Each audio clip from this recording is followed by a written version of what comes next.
কেন এই সিয়াম ফরজ করা হলো? কেন এত আয়োজন? মাসব্যাপী না খেয়ে থাকার এই আয়োজন কেন?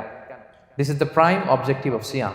এটা হচ্ছে রোজার প্রাইম অবজেক্টিভ। আল্লাহ বলছেন যে এটার মূল অবজেক্টিভ, উদ্দেশ্য হচ্ছে লাআল্লাকুম তাত্তাকুন, যাতে করে তোমরা মুত্তাকি হতে পারো, আল্লাহ ভীরু হতে পারো।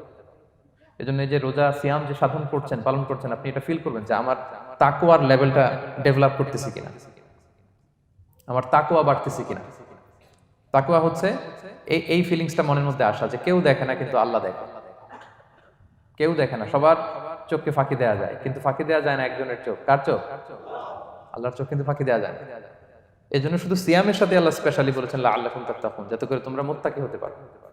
একটু খেয়াল করে দেখেন, এই যে রমাদানে আমরা মাঝে মাঝে একা একা রুমের ভেতরে থাকি, ঘরে থাকি, খুব তৃষ্ণার্ত। আমি যদি বোতল ভরা পানি আছে, 2 ঢোক পানি খেয়ে ফেলি, কেউ বুঝবে? আজকে বাসায় কেউ লুকায় পানি খেয়ে আসছে কিনা, খেয়ে আসছে না না খেয়ে আসছে, আমাদের চেহারা দেখে কি বোঝা যাচ্ছে বলেন তো? বোঝা যাচ্ছে না। আমি চাইলে ফ্রিজ থেকে বের করে মিনুম খেয়ে ফেলতে পারি, 100+ একটা ঢকঢক করে খেয়ে ফেললাম, এদিকে এসে রোজাদার সাজলাম, সবার সাথে ইফতার টাইমে ইফতার করলাম। কেউ ধরতে পারবে? পারবে না। তারপরেও আমরা খাই না। কেন খাই না? কারণ এই ফিলিংসটা আমাদের মধ্যে আছে। কেউ দেখে না, কিন্তু একজন দেখে। তিনি কে?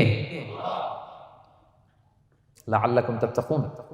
রোজা তোমাদেরকে মুত্তাকি বানাবে। কেউ নাই, তারপর আল্লাহর ভয়ে আমরা খাই না। উমরে ফারুক রাদিয়াল্লাহু তাআলা আনহু রাতের অন্ধকারে লুকিয়ে লুকিয়ে মদিনার জনগণের খোঁজ খবর নিতেন।